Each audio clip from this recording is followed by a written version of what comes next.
Queridos e amados irmãos, eu desejo cumprimentar todos com a paz do Senhor. Quero externar a minha alegria e a satisfação por uma vez mais fazer uso da sua poderosa palavra. E nessa ocasião quero aproveitar o ensejo para deixar aqui também registrado a minha alegria e também os meus agradecimentos ao pastor Costa Filho pela confiabilidade para estarmos aqui cooperando também com esta obra. Quero louvar a Deus pela vida da minha família, do Jackson Braga, e também louvar a Deus pela vida da igreja, da criança ao ancião. Deus seja louvado pela vida dos meus irmãos. Queridos e amados, eu quero pedir para a igreja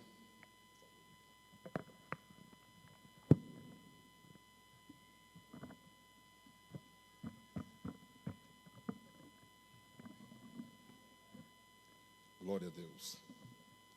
Quero pedir para a igreja abrir a sua Bíblia no Evangelho de Jesus, segundo escreveu Lucas, capítulo de número 7, verso de número 11 até o verso de número 15.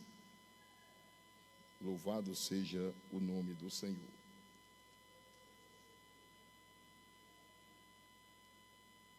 Lucas, capítulo de número 7, verso de número 11. Quem encontrou o texto, diga glória a Deus. Quem não achou, diga aleluia.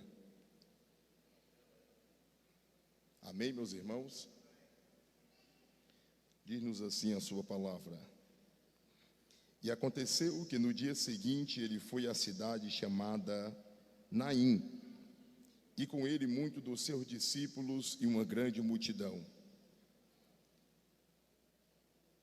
Ora, quando ele chegou perto da porta da cidade, eis que ali um homem morto era carregado para fora, e era filho único de sua mãe, que era viúva, e uma grande multidão estava com ela.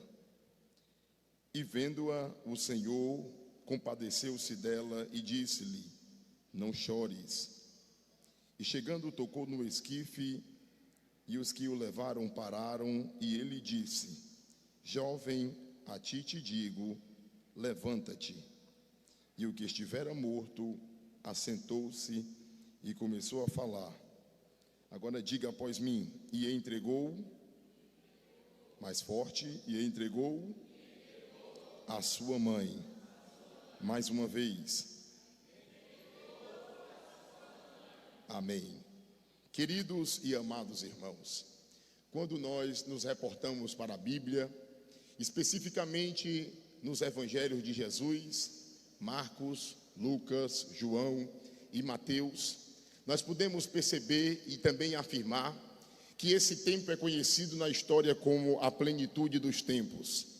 É o tempo onde o nosso Senhor e Salvador Jesus Cristo, no qual os profetas, os reis, os sacerdotes, estavam com uma seta apontando para o Mestre. E a Bíblia Sagrada nos fala que o Senhor Jesus era a sombra e a figura de todo o Novo Testamento. Mas de maneira concreta nós vamos ver Jesus se encarnando e se tornando um homem para executar uma obra dada pelo Pai. Mas a palavra de Deus nos fala que o Senhor Jesus apareceu em um tempo onde o império que dominava era o Império Romano. Mas há uma junção entre o Império Romano e o Império Grego. O Império Grego trazia a filosofia e o Império Romano estava avançando porque o seu exército era um exército poderoso. Mas a palavra de Deus nos fala que o Império Romano, dentre os tantos benefícios que ele trouxe para a terra no primeiro século, era as vias. E se você se reportar um pouco na Bíblia, especificamente no Antigo Testamento, em Gênesis, Deus fala com Abraão, e a palavra de Deus para Abraão é essa: eu te darei uma terra que mana leite e mel, e essa terra é uma terra entre montes e vales. A palavra de Deus nos fala, e também se você perceber a geografia bíblica, você vai entender que a Palestina é um local acidentado e não é um local plano, que é dividido em 3 áreas. E a Bíblia Sagrada nos fala, dentre elas tem a Samaria, que constantemente o Senhor passava por lá. Existia a Galileia, que era a parte alta da Palestina antiga, aonde residia os escribas e os fariseus. Mas também tinha naquele tempo a Galileia dos Galileus.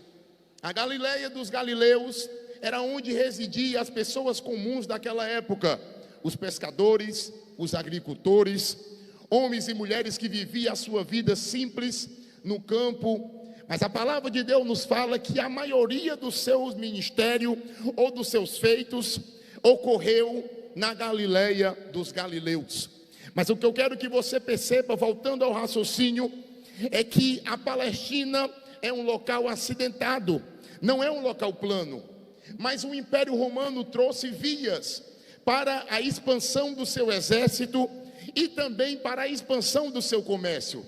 A palavra de Deus nos fala que nesse momento da história, o Império Romano vai fazer muitas vias para o seu exército e o seu comércio se expandir. Mas também nos seus dias dominava o grego. E existia 2 tipos de grego, o grego clássico e o grego koiné.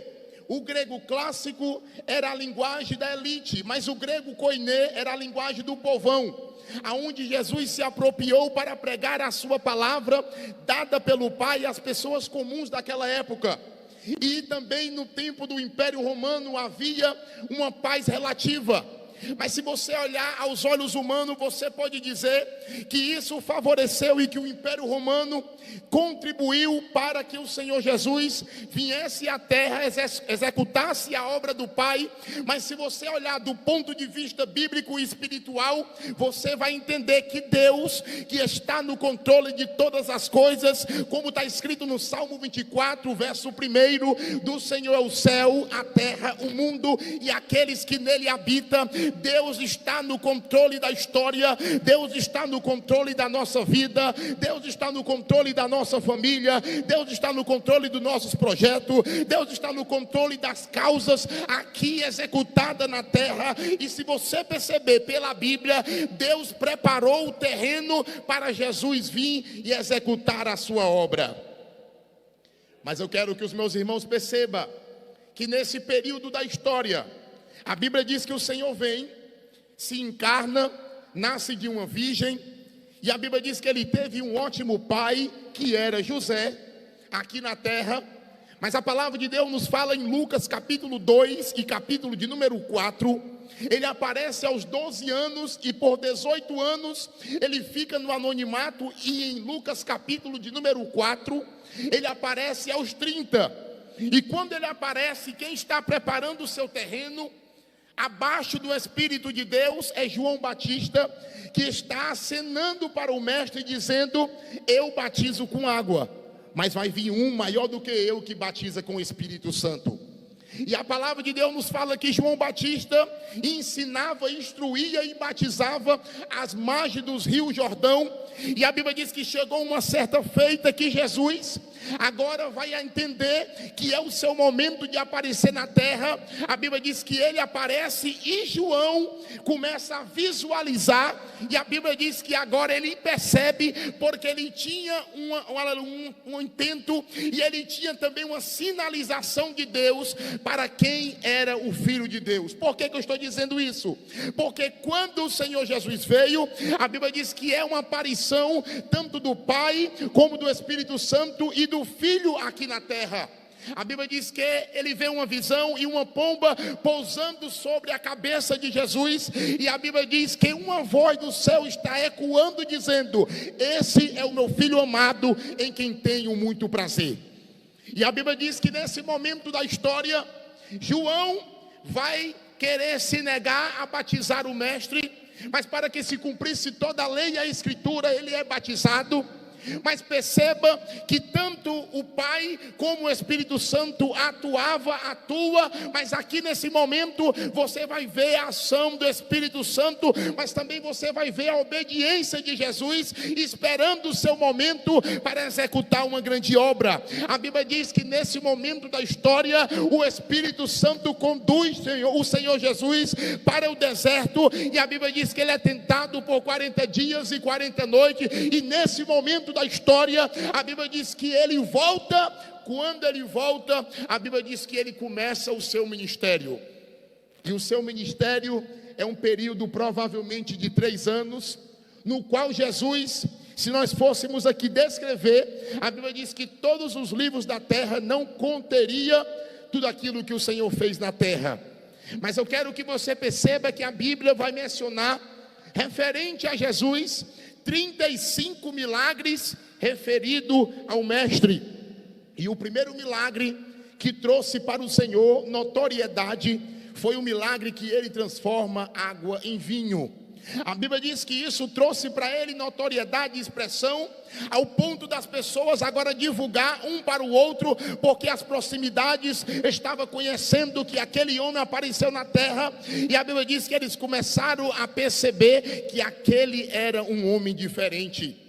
Mas a Bíblia Sagrada nos fala, meus irmãos, que o Senhor Jesus faz esse milagre, mas dentre tantos os milagres que ele faz, ele se apropriou de um método que não é novo, porque esse método também aconteceu no Antigo Testamento, que era a parábola. E a palavra parábola simplesmente significa colocar ao lado.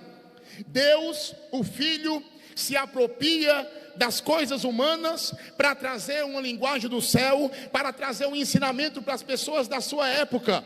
E a Bíblia diz que o Senhor Jesus agora vai ensinar por meio de parábola, e tudo que o Senhor ensinou, as pessoas eram familiar, porque entendia aquela linguagem.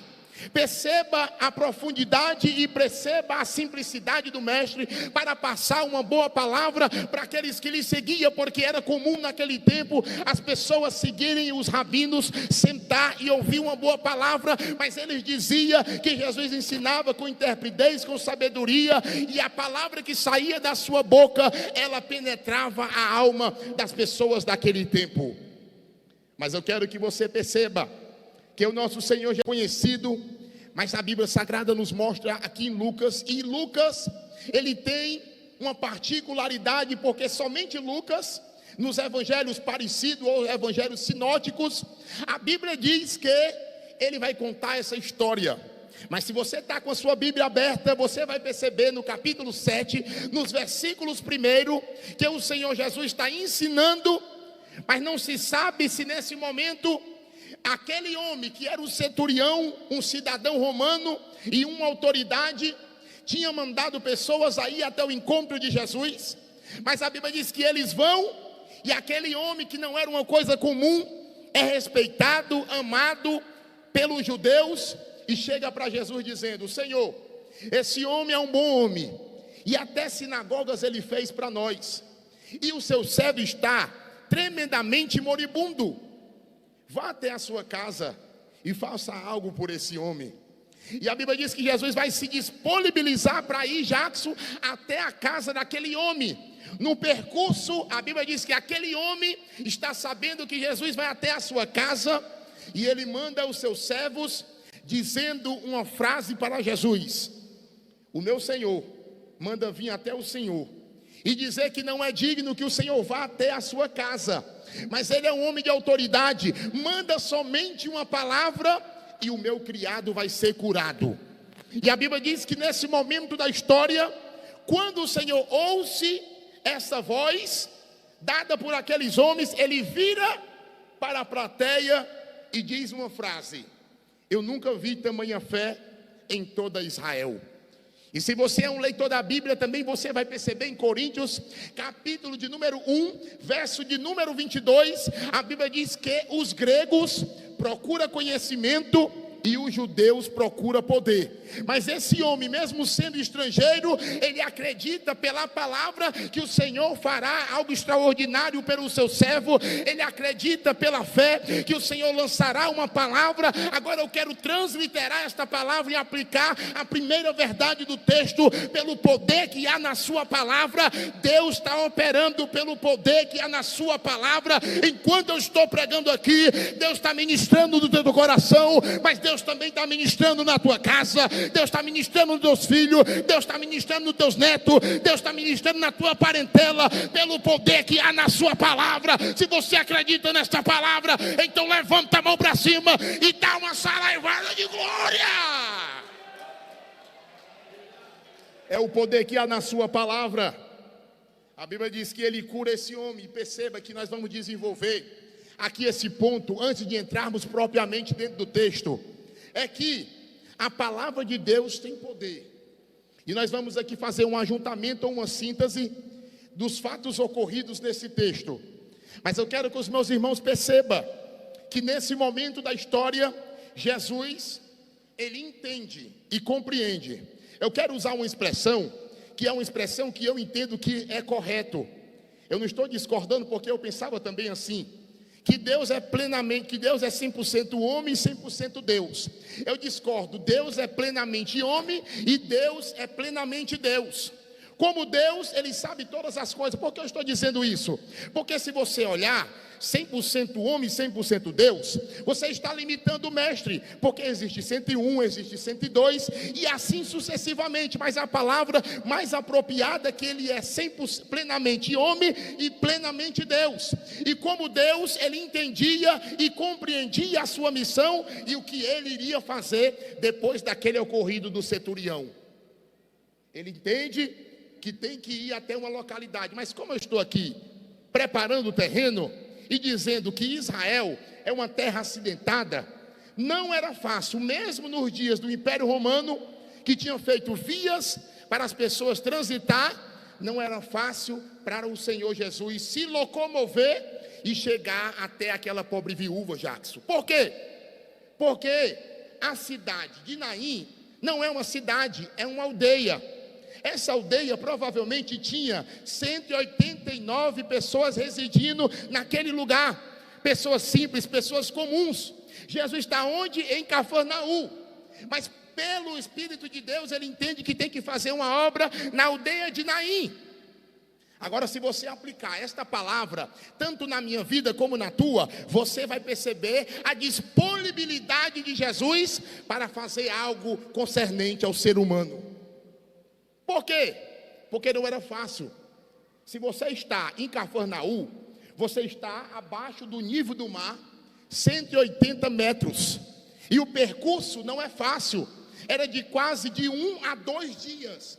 Mesmo que o Império Romano tivesse feito vias. E a cidade ou aldeia de Naim ficava a 200 metros acima do nível do mar. Você não está entendendo. Eu vou tentar parafrasear. Eu estou dizendo, Jesus arranca toco, Jesus vai por cima de pedra, Jesus vai por dificuldade para chegar até aquela pobre viúva. E assim eu digo para mim e para você, não há dificuldade para o mestre trazer uma palavra para a tua vida. Também não há dificuldade para o pregador trazer uma boa palavra para esta igreja. Não há dificuldade para a igreja genuína entrar nos becos, nos valados, entrar nas favelas, fazer a obra. A igreja tem que sair do seu comodismo e aleluia em frente para esta obra, porque Jesus tem disponibilidade. Mas muitas pessoas diferentes só querem a fama, só querem o status, só querem um momento bom. Mas eu quero dizer nessa noite que Deus sempre levantou e sempre vai levantar homens fiéis que amam a sua palavra, que amam evangelizar, que amam orar, que amam se santificar e que está disponível para a obra. Agora eu quero que você entenda a expressão de Paulo. Dentro desse ponto, Paulo sabia ser contente, tendo ou não tendo, mas Paulo pregava publicamente, mas também Paulo tinha a mesma alegria quando ele pregava para uma pessoa. Você já viu, irmãos? Tem pessoas que querem a plateia. Jesus não tinha, irmãos, essa vaidade. Uma hora ele pregava para a samaritana, uma hora ele ia curar o gadareno, outra hora ele estava numa grande multidão, mas sempre ele tinha uma vida particular com Deus em oração. A palavra de Deus nos fala que o nosso Senhor Jesus vai se disponibilizar de ir até aquela mulher. Há uma dificuldade, Jesus provavelmente chegou lá entre 1 a 2 dias, mas ele colocou no coração de chegar até aquela mulher e sabia que ele iria chegar na hora certa. Eu não estou entendendo, pregador. Jesus nunca chega na hora errada. Jesus está no controle de todas as coisas. Tudo está na palma das mãos de Deus. E a Bíblia diz que o Senhor Jesus vai até o encontro daquela mulher. Só que a expressão de Jesus é algo, irmãos, que nós, se olharmos do ponto de vista humano, nós ignoraríamos, nós criticaria ele. Por quê? Porque qual era a situação daquela mulher? Tinha perdido o esposo e o único filho dela estava no caixão. Aí Jesus chega para ela e a expressão, a Bíblia diz que ele move-se de íntima compaixão por ela. Mas a frase que ele diz para ela não é algo comum que se diz para uma pessoa que perdeu um ente querido. O que é que ele diz, pregador? Mulher, não chores. Quando você está em um culto fúnebre, quando você está em uma família onde uma pessoa perde um ente querido, normalmente você pede para aquela pessoa colocar a cabeça sobre o seu ombro, chorar, você dá uma boa palavra e diz para ele ou para ela que Deus vai dar graça, Deus vai dar força. Mas pedir para não chorar, as pessoas pedem para chorar. Mas se você é um leitor da Bíblia, você vai entender que a lógica de Deus é diferente da lógica do homem. Oh, aleluia. Deus, aleluia, e na sua lógica, 5 pão e 2 peixes, dá para no máximo 10 pessoas. Mas na lógica de Deus, dá para alimentar quase 15 mil pessoas. Na lógica do homem, o teu salário dá para no máximo 15 dias. Mas na lógica de Deus dá para alimentar a tua casa, ainda abençoar o teu vizinho. Na lógica do homem, um homem ou uma mulher, quando tem câncer, ele diz, aqui não tem mais jeito. Mas na lógica de Deus ainda tem jeito. Na lógica do homem, você não passa no vestibular, você não vai para frente, você não vai adiante, mas na lógica de Deus, Deus já deu a ordem, a caneta tem que ser assinada. Na lógica do homem, aleluia, aquele jovem seria destruído pelo gigante Golias, mas na lógica de Deus ele já tinha caído, porque a lógica de Deus é diferente da lógica do homem, e a expressão de Deus através da sua palavra é essa. Deus está dizendo: levanta, anda, sacode a poeira e dá a volta por cima, porque esse não é o caminho fixo que eu quero para a tua vida. Ainda tem uma jornada para você trilhar. Olha para o teu irmão e diz: irmão, a caverna, diga, meu irmão, ajuda o pregador. Irmão, a caverna não era a moradia fixa de Elias, era apenas um estágio, porque longo e longa era o caminho e o percurso que ele iria trilhar. A luta não é moradia fixa do crente. A prova não é moradia fixa do crente. A dificuldade não é moradia fixa da sua palavra. Creio também na revelação. Mas o que eu estou querendo afirmar é que Deus, aleluia, revela pela sua palavra o oculto e o escondido. Eu estou aqui falando de coisas básicas e isso não é revelação. Quantas pessoas têm problema financeiro? Isso não é revelação. Quantas pessoas têm problema com o filho? Isso não é revelação. Quantas pessoas têm problema familiar e outros tantos na sua vida, na sua família? Mas uma coisa é certa: Deus está dizendo que aquela prova, que aquela luta, através da sua palavra, Deus vai dar vitória. Esse local não é um local fixo, esse local é apenas um estágio onde Deus está te moldando, te preparando para cantar o hino da vitória.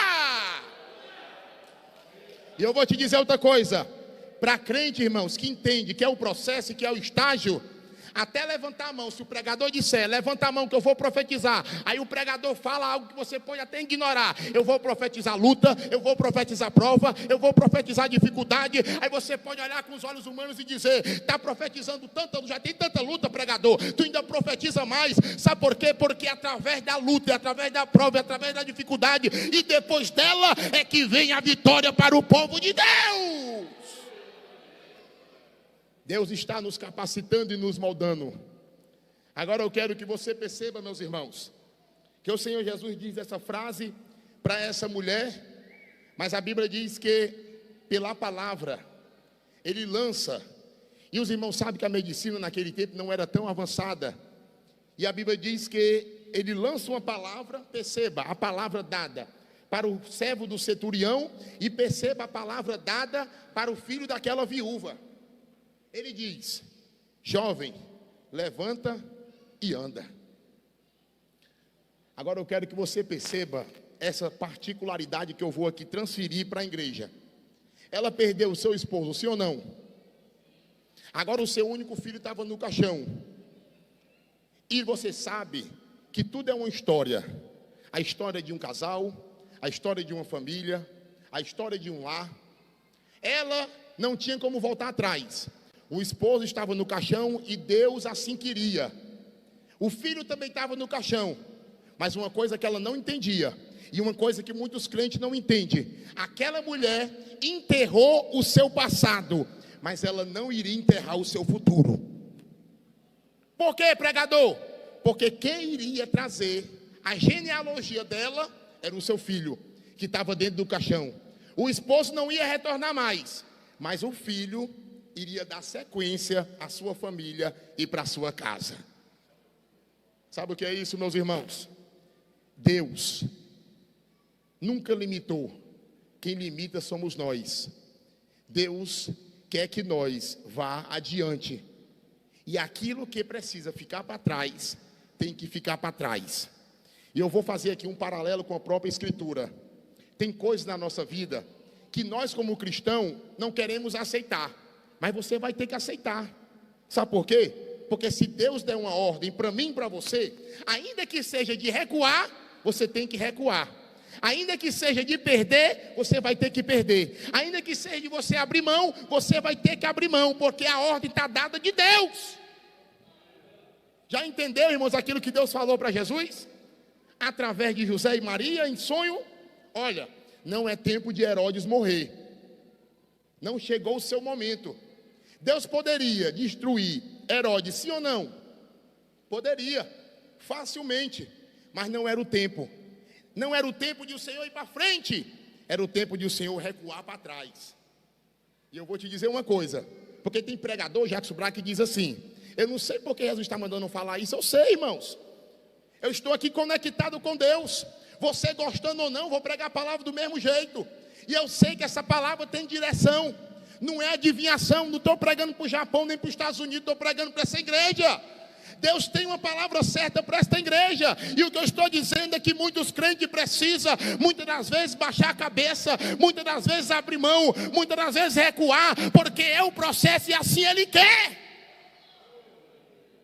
Porque Deus, irmãos, está no controle de todas as coisas. Às vezes não faz vergonha baixar a cabeça, dizer eu não, porque alguém poderia muito bem dizer: nós somos judeu. Judeu não baixa a cabeça e nem aguarda para egípcio, para samaritano ou para qualquer incircunciso. Mas Deus está dizendo: você vai ter que voltar para o Egito e depois aqui você vai voltar para cá. Mas eu quero continuar no texto. Perceba, meus irmãos, que o nosso Senhor Jesus, Ele lança uma palavra, o menino levanta, mas perceba que naturalmente, aqui é um texto básico, e aqui eu quero pegar esse restante de tempo que eu tenho, para aplicar essas três verdades. Se não der, eu vou falar pelo menos da primeira coisa que Ele entregou para aquela pobre viúva. Uma coisa que Ele entregou basicamente para ela foi o seu autossustento. Perdeu o esposo, o único filho estava no caixão. Aquela mulher ficaria desfavorecida já por dois motivos. Os judeus rejeitavam as mulheres, e especialmente a viúva. Nas interpretavam de maneira equivocada. Às vezes as mulheres e as viúvas que era tão desfavorecida. Aquela mulher, se tivesse enterrado o seu filho, ela estaria em dificuldade financeira. E eu quero parafrasear esta afirmação para a igreja contemporânea.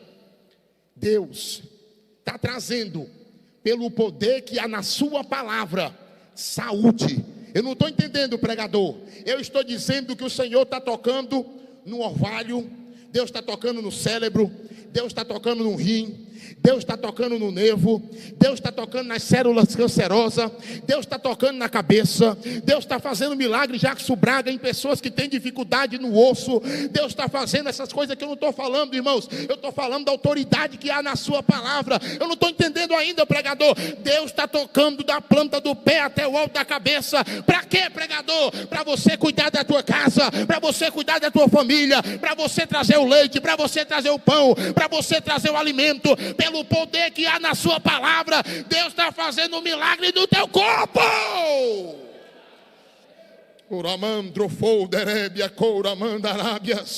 Eu estou dizendo, pelo poder que há na sua palavra, Deus está trazendo saúde para crentes aqui nessa noite. E também está abrindo porta. E também está fazendo, irmãos, por detrás dos bastidores, coisas em benefício da sua igreja. Ele entrega para ela o seu autossustento. Mas deixa eu caminhar, irmão, eu quero dar um salto aqui. Ele também entrega para ela a sua alegria. E eu vou te dizer uma coisa. Deus, a sua palavra e a instrução da mesma nunca nos orientou para vivermos um cristianismo isolado. Eu faço aqui algumas perguntas básicas. Como nós exerceremos os nossos dons espirituais trancafiados dentro de casa e sem congregar? Como nós exerceremos o nosso amor trancafiado dentro de casa e não exercendo com nossos irmãos? E quando eu estou falando de amor, eu vou muito mais além. Eu vou bater no peito, como Jesus bateu no peito em Mateus capítulo 5, versículo 43 ao 48. Não ouviste o que disseram os antigos? Ama o teu próximo, aborrece o teu inimigo. Agora eu, porém, vos digo: amai o vosso inimigo, bendizei o que vos maldizem, orai pelo que vos maltrata e vos persegue, para que assim você seja filho do vosso Pai que está no céu. Eu estou dizendo que Deus está te preservando, te guardando, para você amar a tua casa, amar o teu inimigo, aqueles que te perseguem, e ainda colocar o joelhão no chão para orar por aqueles que te caluniam. Quantos acreditam nesta palavra? Então levanta a mão para cima, para bendizer, para adorar, para magnificar o Deus Todo-Poderoso. Deus está dizendo para mim, para você nessa noite: Deus não quer que você viva um evangelho isolado, trancafiado, com medo e tristonho. Jesus quer que você vá para a guerra. E a expressão de Deus é essa: não chores, não baixe a cabeça, não, aleluia, recue para trás. Satanás não tem domínio sobre a tua vida e sobre a tua causa. Deus é que está no controle de todas as coisas. E aquele que está no controle de todas as coisas está dizendo: pelo poder que há na sua palavra, eu te dou graça, eu te dou força, eu te dou misericórdia, eu te dou ousadia, eu te dou intrepidez, eu te dou saúde para você fazer a obra. Oh, aleluias. Deus está dizendo: seja alegre, tenha alegria do alto. E eu estou dizendo aqui, não estou, irmãos, eu não sou um palhaço de público. Eu estou afirmando que não é fácil, mas eu estou dizendo para você que em meio a todas as dificuldades, se você comparar pela Bíblia, mesmo na luta, mesmo na prova, crente é igual Jó. Eu sei que nu saí do ventre da minha mãe, nu eu vou tornar para lá. O Senhor me deu, o Senhor tomou, mas bendito seja o nome do Senhor. Mesmo sabendo que vou para a cova dos leões, Jackson Braga, ele está indo para a sua casa e Satanás não acabou com o seu culto. O que é que Daniel está fazendo? Orando 3 vezes por dia. Aleluia. Quando você olha para um homem que é conhecido na história, que é o islamismo, eles oram 5 vezes por dia. Aí você vai para a igreja ora direto, é sem cessar, é de manhã, é de tarde, é de noite, é de madrugada, é lavando o prato, é dirigindo o carro, é fazendo a obra. Sabe por quê, irmão? Porque mesmo na luta, na dificuldade, esse crente está alegre, saltitante e alegre, porque ele sabe que a vitória vem de Deus. A alegria vem do Senhor. Deus vai te dar força, Deus vai te dar graça. E o que Deus está dizendo, irmãos, é que Ele não coloca sobre nós uma prova que a gente não pode passar. Sempre te dará força para você se sobressair por essa situação. E quem sabe você não pode tolerar uma palavra dessa. Não chores. Aí você pode perguntar: pregador, você não conhece a minha história, não conhece a minha vida, não conhece o meu problema, não conhece a minha dificuldade. Não conheço e nem quero conhecer, mas eu conheço o Deus que eu sirvo, que pode, aleluia, estar contigo nessa dificuldade. Está dizendo: você é mais forte do que você imagina. Sabe qual é o maior problema, irmãos? Meu e seu. É porque nós não nos conhecemos, mas Deus nos conhece. E eu vou pegar uma referência bíblica e depois vou aplicar para nós. Ana é uma mulher diferente de muitos crentes hoje, mas tem crente como Ana. Olha o que Ana está ouvindo de Eli, do líder daquele tempo: mulher, tu é filha de Belial, deixa essa bebida de lado. Aquela palavra poderia muito bem desmotivar aquela mulher, mas Ana era mais forte do que ela imaginava. E ela disse: não, essa palavra não vai me abater. Meu Senhor, eu estou aqui fazendo uma oração, pedindo uma bênção para Deus. Pode vir Satanás, pode vir uns enviados dele, dizer uma palavra contrária para a tua vida. Você é mais forte do que você imagina. E você sabe, meu, por que Satanás fica doido, Jackson Braga? Que a gente vem para a igreja. Irmãos, eu continuo sempre batendo nessa tecla. Aqui não é revelação, é apenas algo comum que acontece com a gente. Todo mundo aqui tem problema. Problema de saúde, problema financeiro, problema com família. Mas Satanás quer que a gente não seja alegre, não cultue a Ele. Mas sabe o que é? Porque você veio hoje, nesse santo dia, glorificar a Deus nesse lugar, bendizer, adorar, magnificar, exaltar, levantar a mão, dar glória a Deus, mesmo com luta, mesmo com prova, mesmo com dificuldade. Por quê? Porque a sua alegria não é por aquilo que Ele pode proporcionar, mas pelo aquilo que Ele é. Deus é maravilhoso. Eu quero aqui finalizar, meus irmãos, e chamar já o Jackson Braga. Quero ser grato a Deus. Finalizo esta palavra dizendo que o Senhor deu para aquela mulher também continuação na sua genealogia. Satanás quer acabar com a continuidade da tua família, como queria acabar com a continuidade daquela mulher. Aquela mulher tinha perdido o esposo, o único filho estava dentro do caixão. Satanás quer fazer isso, irmãos. Agora eu vou te dizer uma coisa: Deus está tão no controle da situação e tão no controle da história, que não importa se você vive na favela, como eu vivi, ali minha mãe. Eu até brinco com ela, e a negada pergunta: pai, minha mãe é cigana. O que é cigano? É que mora um dia aqui, mora um dia acolá, mora um dia acolá, mora um dia ali. Morei em todo tipo de favela, mas isso não significa que Deus não me guardou e que Deus não me preservou. Eu não fui dar para bandido, não fui dar para traficante, não fui dar para matador. Eu não fui dar, irmãos, para ser um meliante da sociedade. Por quê? Porque Deus me preservou, porque Deus me guardou. As pessoas olhavam para mim e diziam, ele dizia: olha aí o bichinho, mora na favela, vai ser bandido. Eu não sei nem quanto tempo essa criança vai viver. Vai viver. O teu filho vai viver, o teu neto vai viver. Não importa o meio que ele está, Deus está com ele, preservando, guardando, e a tua história não será exterminada, porque Deus está no controle de todas as coisas. Eu quero agradecer ao pastor Costa Filho, muito obrigado. Quero louvar a Deus também pela vida da igreja e pela oportunidade facultada a mim. Que Deus abençoe, no nome de Jesus, os meus irmãos.